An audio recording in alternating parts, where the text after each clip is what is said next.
Tu máme taký ukážkový odloženec, veľmi silný, prakticky obsadzuje všetkých 10 rámikov.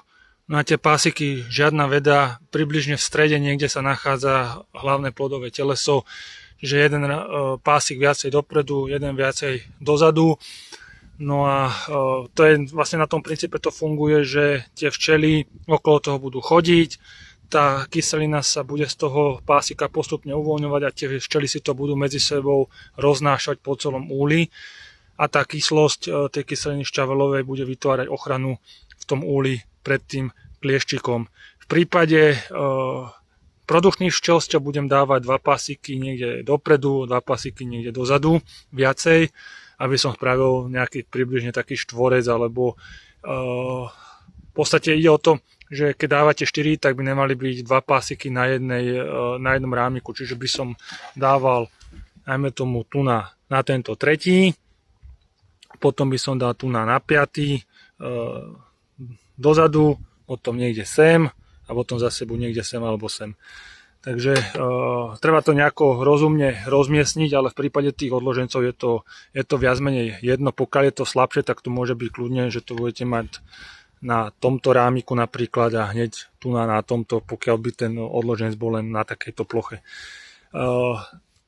Každý pásik má zhruba 5 gramov kyseliny šťavelovej, takže je to podstatne silnejšia dávka ako pokap, lebo v tom pokape dáte sotva 3 gramy na včelstvo a tu keď dáte 2 takéto pásiky, tak si dali vlastne 10 gramov tej kyseliny šťavelovej, v prípade produkčného včelstva v podstate 20 gramov, ale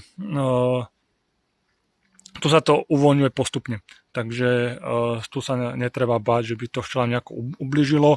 To, že vám to spáli rámiky alebo aj plod v mieste, kde sa ten pásik bude dotýkať toho rámika, to je úplne normálna vec a včely to jednoducho vyčistia. To je daň, ktorú treba obetovať za to, keď sa používajú glycerinové pásiky. Čiže ak to budete potom vyťahovať a uvidíte na tých rámikoch, kde ten pásik bol, že tam je niečo vypálené, lebo tá kyselina spáli ten plod, ktorý by sa tam mohol nachádzať v mieste, kde sa to bude dotýkať, tak žiadna panika, jednoducho je to normálna vec.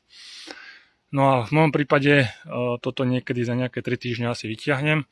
No a podľa toho uvidím ešte, že čo s týmto budem vymýšľať, či tu ešte budem dávať nejakú kyselinu mravčiu, asi ešte si dám tú prácu a ešte možno jedenkrát aj odložencom fúknem kyselinu mravčiu, a aby som mal definitívny pokoj.